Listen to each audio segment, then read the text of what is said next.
Okay, this is going to be the Advanced Math Exam Review for 2018.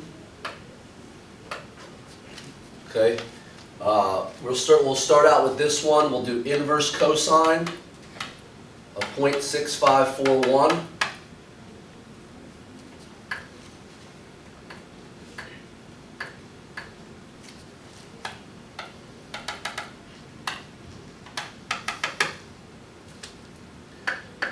I'm gonna work from the computer. Okay, so inverse cosine of 0.6541 is 49 degrees. Would be the first answer. What I got to do then is I got to make this bow tie. I got 49 degrees, which would make this 49. And this 49, and this 49, and this 49. Now, in order to find out what the actual angle is, okay, I'm going to do 180 plus 49 and minus 49.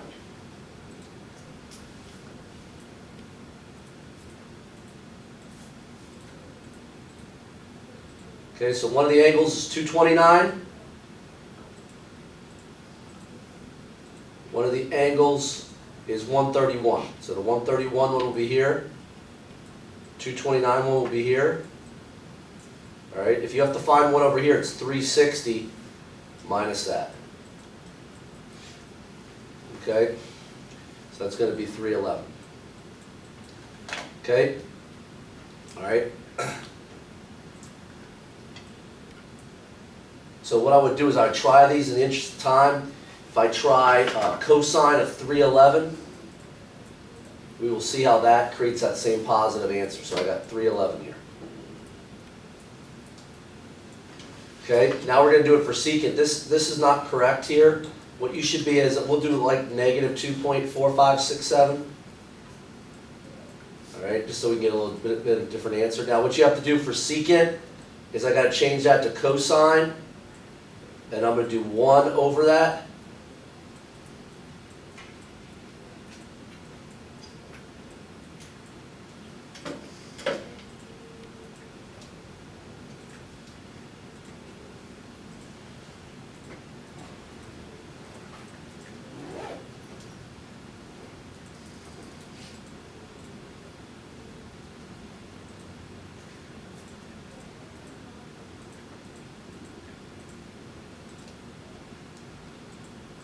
So that's going to be 114.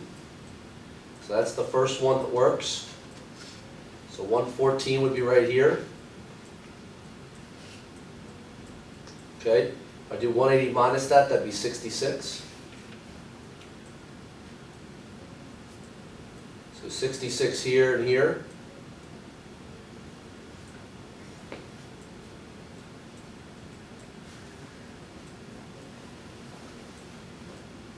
Alright, so what will happen is this will be 66. This will be 360 minus 66, so that would be like 294. And then 180 plus 66 would be 246. Alright, so I want to type in the other one to find where cosine is going to be negative. Cosine will be negative at 246. That's the other one, so the others are the two that work.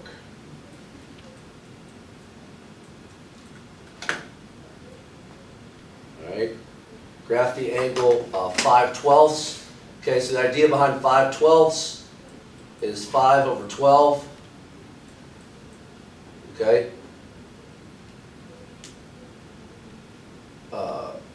So what we want to do is this is going to be x and this is going to be y.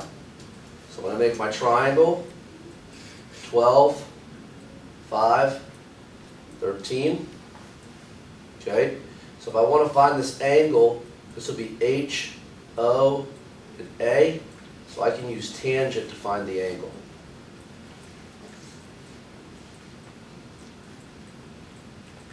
Inverse tangent is of 12 over 5.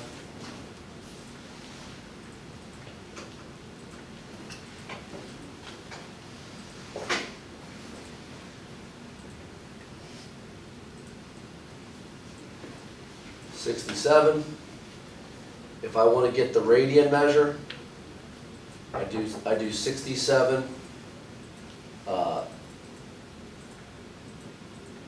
over 180. Which would be 67 over 180 pi.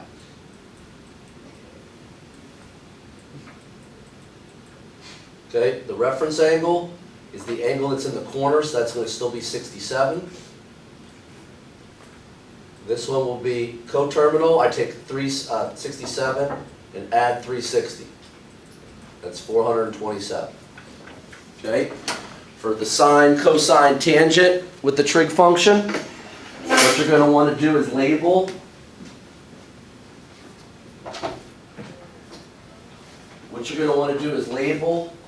the triangle. Okay, you're going to want to label the triangle based on the trig function.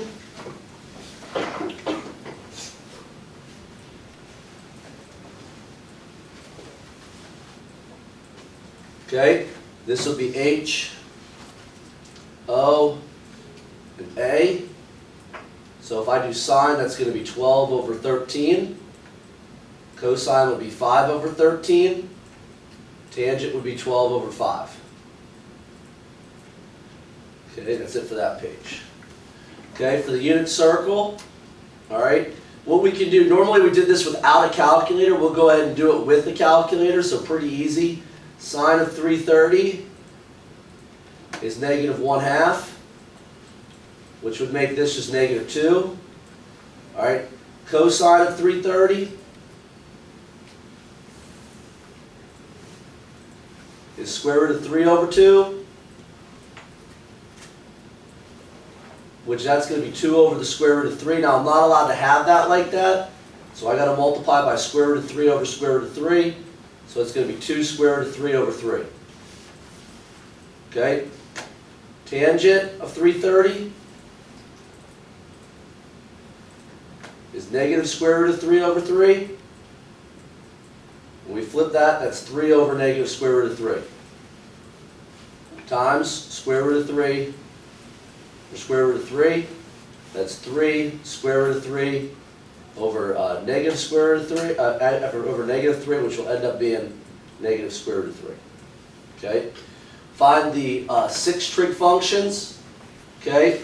So this will be x, this will be y. So this will be 2, 4. What I got to do is I got to do Pythagorean theorem. So 2 squared plus 4 squared. All right, I take the square root of that number, which would be 20, square root of 20, which is 2 square root of 5. So when I do this, it will be sine, this will be H, this will be O, this will be A.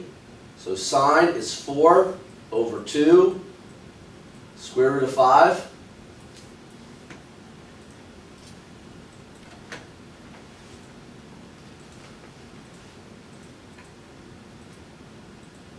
That's 2 square root of 5 over 5.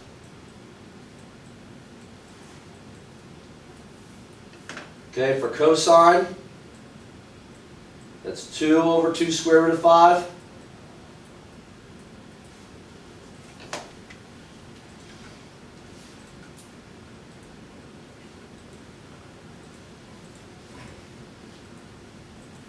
That's square root of 5 over 5. Tangent is 4 over 2, which would just be 2.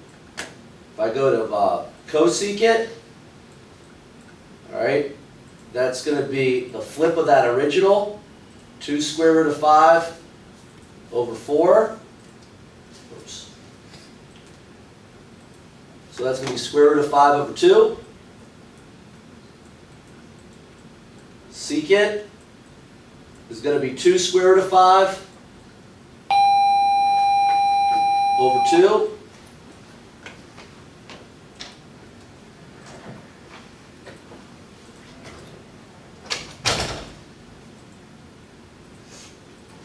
Which is just square root of 5. And then cotangent would be 2 over 4, which would be 1/2. Okay. Number 6 says find all the trig values where the angle is negative. The cosine of theta is -5/13.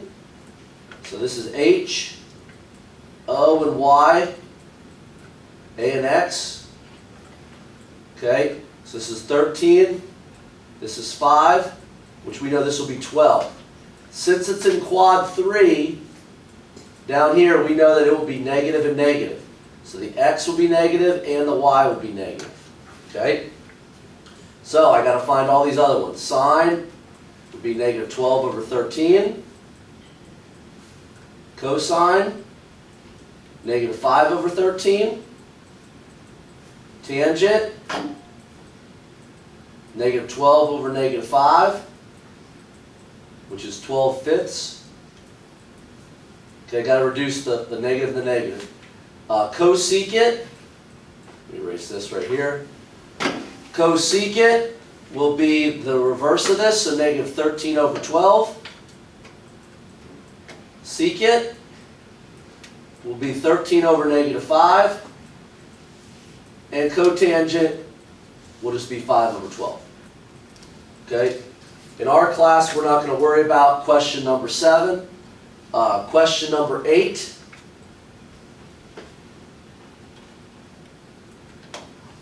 Okay? So I got an A triangle and a B triangle. This is going to be H, O and Y, A and X.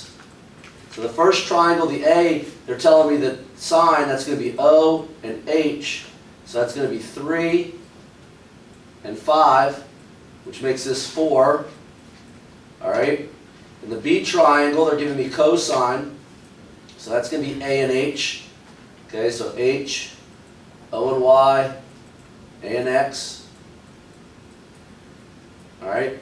So that's going to be 7 and 25. If I do Pythagorean theorem, I'll figure out that's 24. All right? Now, they're saying that A is in the first quadrant, which means everything will be positive. B is in the third quadrant. Okay? So in the third quadrant, we just went over that. Both of those will be negative. Okay? Now, the formula for sine, you'll be given these formulas on your test, so you don't need to memorize those. Okay? So for sine of A minus B, okay, just getting out the formula here, what that will be is sine of A, cosine of B,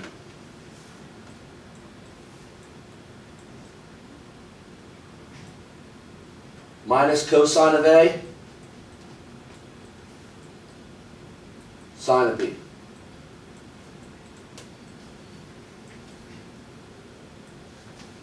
Okay, so 3/5. For the A triangle, cosine of B would be -12/25. Okay, minus cosine of A, which is 4/5. Sine of B, which is -24/25.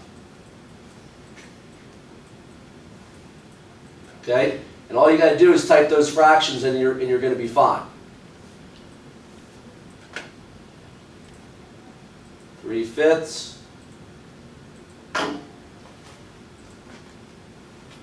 times -7/25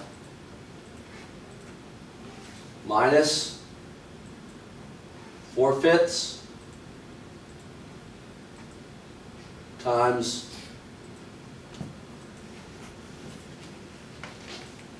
-24/25. That's going to be 3/5 as an answer. Okay, moving on to number 9. Okay, tangent. Okay, so that's going to be OY AX, which that will be 13. Quad 2. This will be negative and positive. So the x will be negative.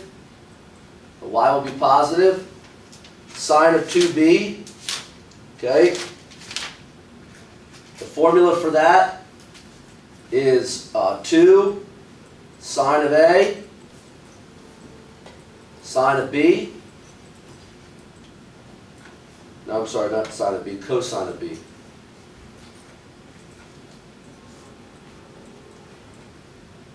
Okay, so I got 2, 12 over 13, negative 5 over 13.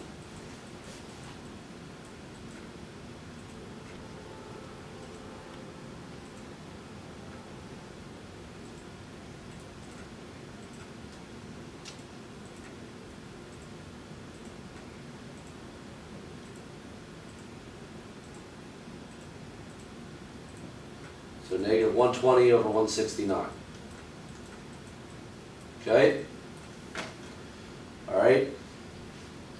Use the triangles. This one is the law of sines. So I'm going to do A, B, C. I know A, 58. Know B, 24. Little a, little b, little c. I know c is 5. Okay? Now, what I can deduce from this is that I can do 180 minus 58 minus 24, and I get 98. Okay? Now, in order to do this other one, what I'm going to have to do is use the sine formula.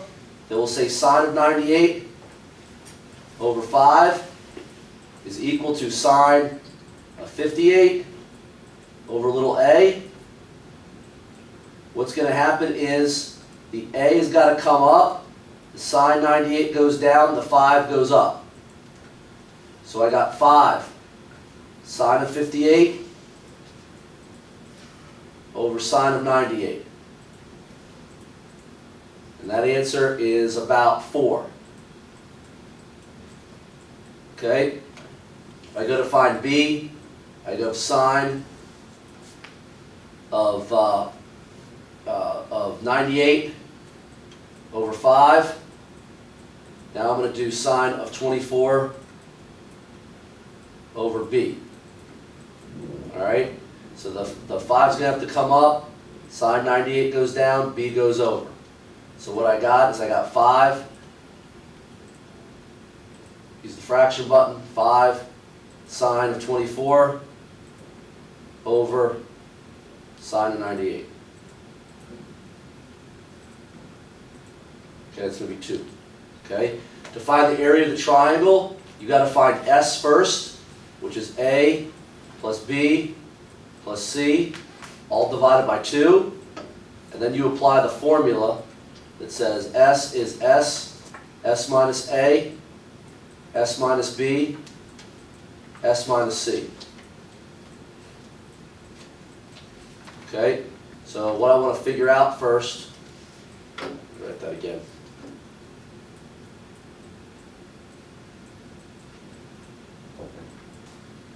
Okay, what I want to do first there is I want to do 4 plus 2 plus 5 all over 2.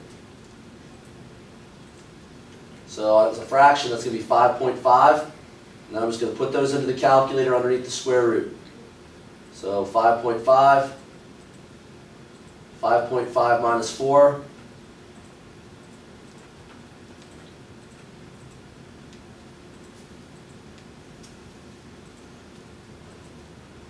5.5 minus 2, 5.5 minus 5.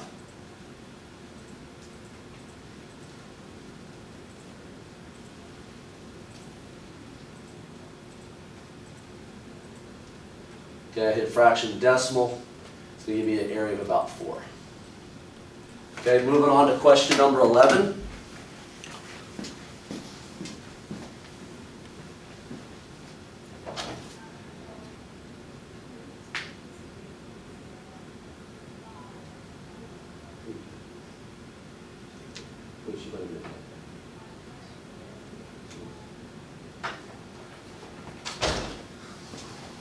Moving on to number 11.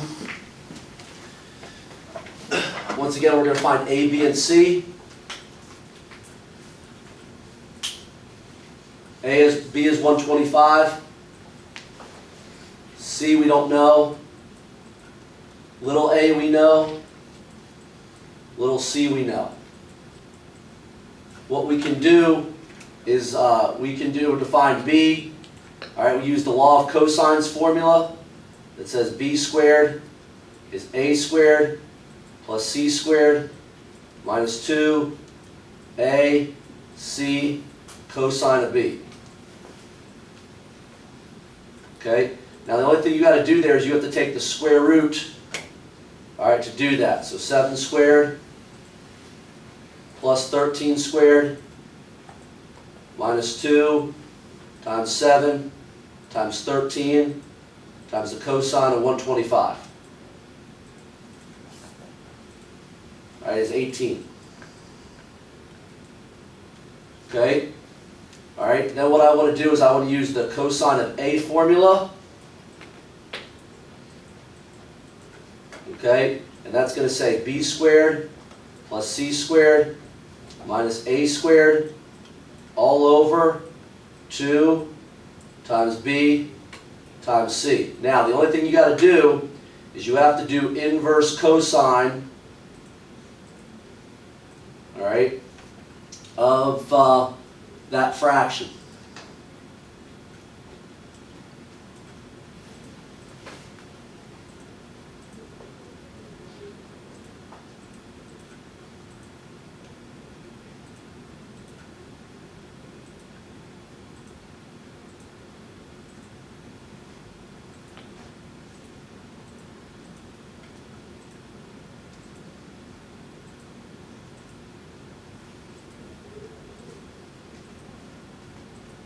Okay, so that gives me an angle of 18. All right, and I can figure out that would be 143, that would make that 37. To find the area, do the same thing we did in the other problem. I'm not going to go through that again. You just use these values. Okay, you can skip this question. Okay, we're now going to go on to the proofs. Okay, we're now going to go on to the proofs.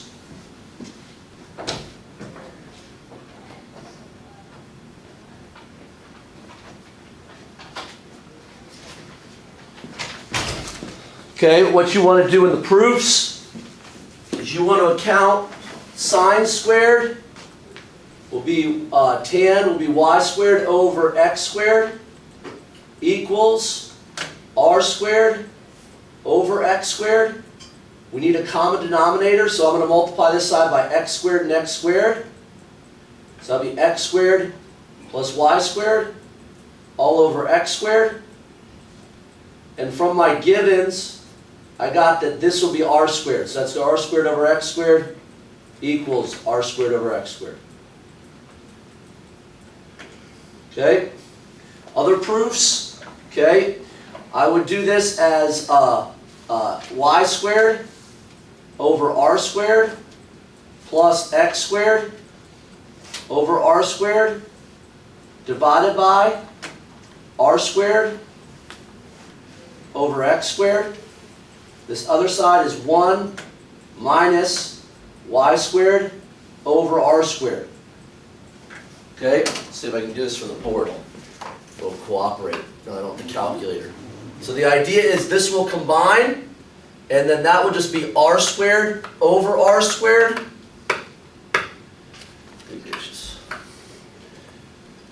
This will be r squared over r squared will just be 1. So if I do 1 divided by r squared over x squared, okay, that will flip. So that will be x squared over r squared on this side. This one, I need a common denominator. So I would multiply by r squared. So that's r squared minus y squared over r squared. And what happens is our given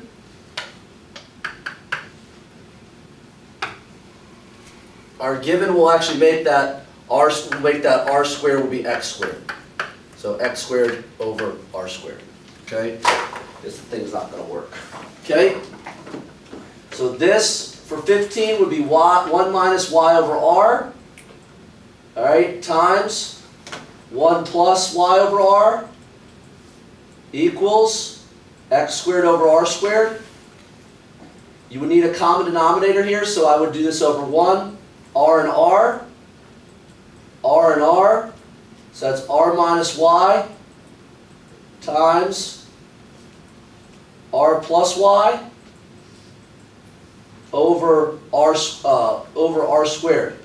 Now, what would end up happening is this would become r squared minus y squared over r squared, okay, which would just be x squared over r squared on both sides.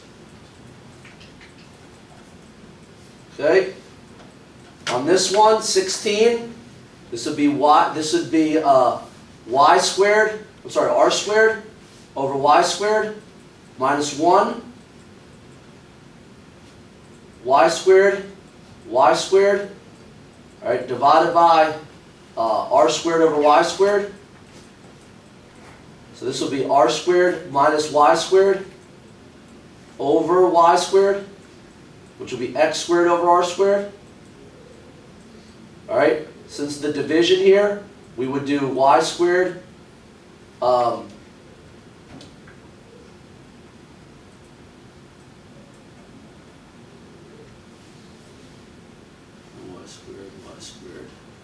x squared over y squared, sorry. X squared over y squared times y squared over r squared. The y squareds would cancel out, so I got x squared over r squared. And this other side would also be x squared over r squared.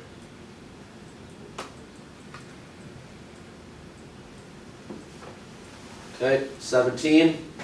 Okay, you only have to do, all right, the ones that are the sine and cosine, all right? Don't worry about reflection. You can skip that, okay? The amplitude here would be 1. The period would be 2 pi over 4, which is pi over 2. The phase shift would be none. The vertical shift would be -3.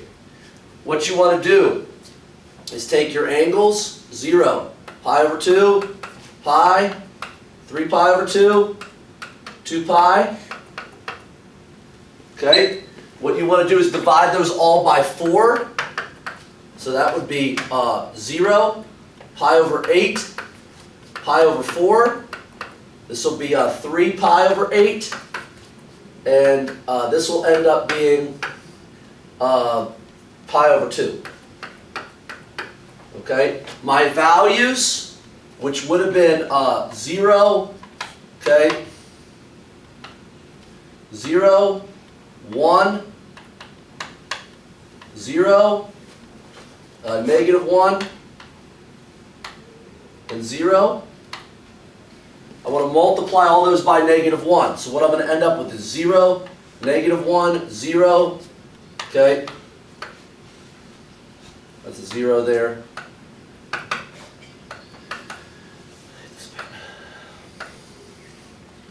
1 and 0. Okay?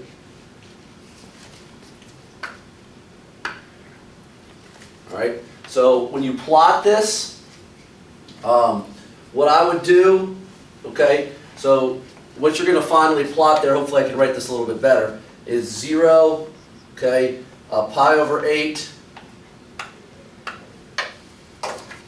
okay, you plot 0, pi over 8, at 0 you plot 0, at pi over 8 you plot -1, at pi over 4 you plot 0, at 3 pi over 8 you plot -1, pi over 2 you plot 0. Now what I would do for that is I would make sure that when I labeled my graph, all right, doesn't matter, I might do this on a different, really this marker's really hard right now.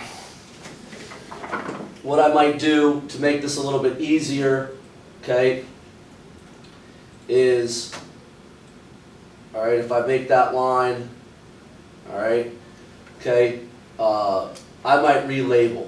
Let's go ahead and do that on another one. I'll go to the next page. So what I would do, all right, if I'm only going to pi over 2, I'd do this. Pi over 2, I'd make this pi over 4, all right, and then I would cut these in half, which would be 1/8, 3/8, Okay, so when I go back, all right, at 0, I plot 0. All right, at 1/8, I would plot -1. At pi over 4, I would plot 0. At 3 pi over 8, I'd plot 1. At pi over 2, I'd plot 0. So that's what my graph looks like for that problem. Okay. Problem number 3, don't worry about this. The amplitude would be 1. Period would be 2 pi over 1, which will be 2 pi. The phase shift would be -pi. The vertical shift would be 0. Okay? All right? So what's going to happen with my angles there? All right? All right, we're just going to do this on a separate page. Okay? I would start out with 0, pi over 2, pi, 3 pi over 2, and 2 pi. I'm going to subtract pi by all of them. Okay? And you'd have -pi, -pi over 2, 0, pi over 2, and 1 pi. Your values, see what is going to happen to the values here. The values, nothing's going to happen to the values. So my standard values of 1, 0, -1, 0, and 1 will still work. Since I have some negatives in there, I'm going to go -pi over 2, -pi, then I'll go pi over 2, I'll go pi. So at -pi over, -pi I'm at 1, at -pi over 2 I'm at 0, at 0 I'm at -1, at pi over 2 I'm at 0.